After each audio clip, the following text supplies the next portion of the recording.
Hey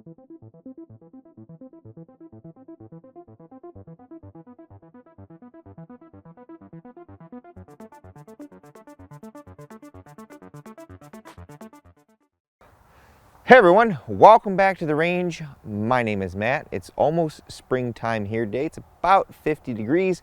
The sun that's blinding me has melted a lot of the snow, made my feet all wet, and hopefully my car doesn't get stuck on the way out. But I've got a standard ammunition test today. 9mm, 124 grain full metal jacket. This is American Sniper ammunition, a Chris Kyle brand. This is officially licensed for his brand's sake.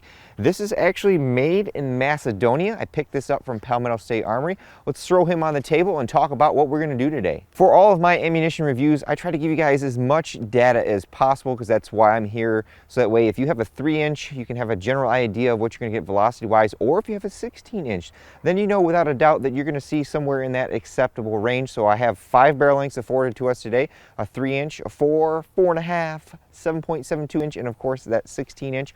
We have a Pro Chrono Digital DLX. Afterwards, we'll do a practical accuracy with the longest barrel length, which is the 16-inch rifle, about 25 yards, and then I send you on your merry way. I apologize in advance if you can't read the screen. The sun is at an obscure angle that it's reflecting off there, making it hard to read, and I forgot my laptop today, so I don't think the orange is showing up too well. But up first, we have our 3-inch. This is our Springfield Hellcat. I love the factory sights on this. I added the Apex flat face trigger kit on here. A very nice subcompact, especially since it holds 13 rounds in our extended magazine.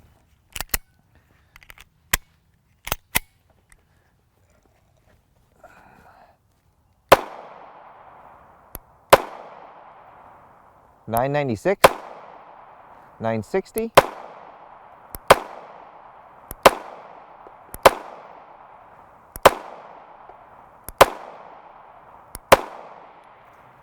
Nice. Good function there. One thing that I'm going to try to add for any ammunition tests going forward, this is 2022, is I'm going to start adding a control ammunition to our velocity testing so that we can see that same box of ammunition on different days when we're out testing. So that way, you know, if we've got a 124 grain load here, we have some kind of control to go against, and I'll just put that in the spreadsheet at the end. Now we have our Palmetto State Armory dagger. This is pretty much a Gen 3 Glock 19 clone with a few minor internal differences. I know it will take a lot of different Glock parts, the trigger being one of them. Although I like the factory trigger on our dagger versus the Glock.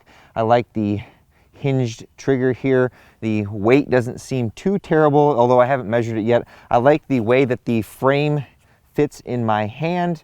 This one has the factory tritium night sights on it. I think it was like $350 or $379 when I picked it up. Not too terrible. If you need a handgun, this is a good way to get it one.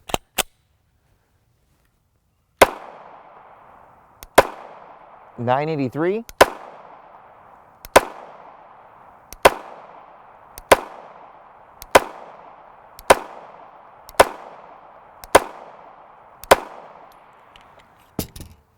Good function there. We are still subsonic with this particular load. And now our 4.5-inch barrel. This is the Palmetto State Armory dagger again. This is the threaded barrel that we've put in the same gun.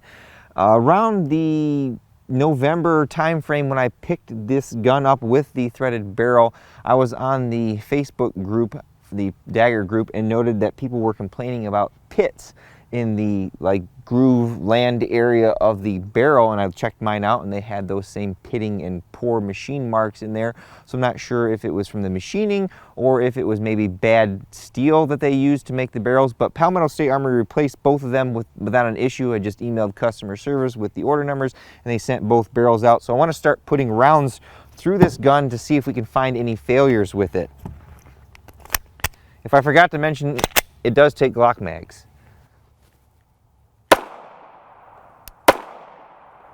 1081.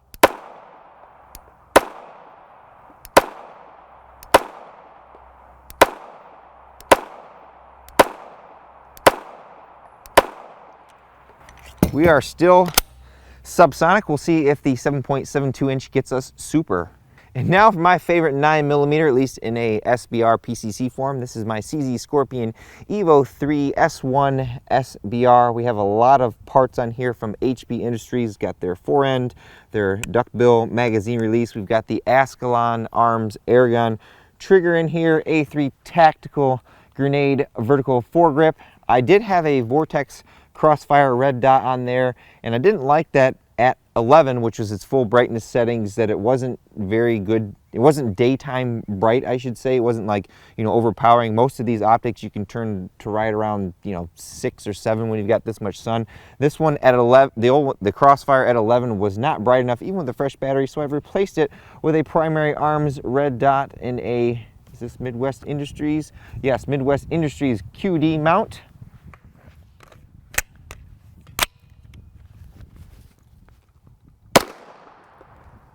.1161 supersonic.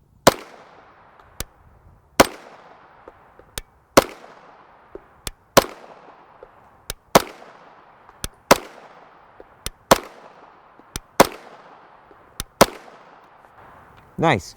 The bad thing about coming out here and shooting today is a lot of the ground was snow and is kind of snow. It's kind of a slush, kind of like a slushy. So all of the brass is going to be very wet and hard for me to pick up. And now for the literal definition of a PCC, or pistol caliber carbine. This is our ARV9 from Palmetto State Armory. This is our 16-inch barrel. We've got a Yankee Hill machine single port Kurz QD muzzle brake up front that I've bored out for 9mm. We've got a SIG Romeo 5 red dot up top with another Midwest Industries QD mount. We've got the Radeon ambidextrous LT charging handle out back. We've got the PSA single stage custom trigger in there. I like that the ARV takes our CZ Scorpion Evo mags. These things load really well even when you get towards the bottom, the PS rounds. And so far these, the Magpul and the black windowed CZ mags, have been very reliable.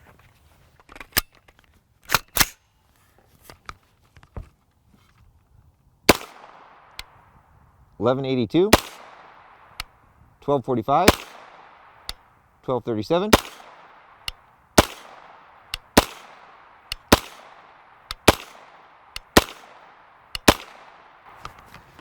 Not too bad. I would say this is probably more of a mild loading. Let's see what we get for accuracy. Not too bad for a ball round. We're at 25 yards using our Caldwell Hydro Sled 2 and our 16-inch ARV9 with an 18 power primary arms first focal plane optic. This is our first group, 0.942 inches. Pretty average for 9mm ball. And then these next two groups were in immediate succession, so 1.136 inches, not bad. We got a couple flyers right there. And then this one was our worst at 1.549 inches. This was shot number 5, just kind of had a little flyer there, kind of the same pattern there. I'm going to take that. I won't complain one bit at all for a ball target round. If only you all know it took me almost 3 months to complete this ammunition testing. We're at the close of this review for our American Sniper, a Chris Kyle brand 9mm load. As far as our accuracy and velocity goes, pretty much par for the course, average. We didn't see anything spectacular velocity-wise, and our accuracy was pretty much average. You know, 1 inch to 1.5 inches is what I'm always usually seeing with 9mm when we tested at 25 yards. I find it pretty interesting that it's made in Macedonia. I may have to try some more of this ammunition if I find some available. I actually picked this up from Palmetto State Armory, if I forgot to mention in the opening, but they had some on sale and it's like $15 a box right now in 2022, and that's considered a value. With that being said, I'm going to get out of here because I got some armor to test because it's 80 degrees outside today. You know those things you hear from the internet and they must be true? Speaking of Chris Kyle, I actually have 4 rounds of some late 90s 308 slap rounds that we're going to have to test against some body armor. And the story behind them goes that the gentleman who contacted me and traded them to me got them from Chris Kyle during one of his shooting from elevation classes. No idea if that's true or not, or any way to validate that. He showed me pictures of him and Chris Kyle, so that will be interesting when we get a chance to test that. In case I forgot to mention, we have new eye pro and ear protection. Our eye pro is from Gators. course, these are an all aluminum frame with A.N.Z.E rated lenses, so that if we get any ricochets or anything, these will help protect our precious little eyes. And as far as our ear pro, we have some of the Axle, however you want to say it, GS Extreme 2.0s. These are a revised edition over the first one.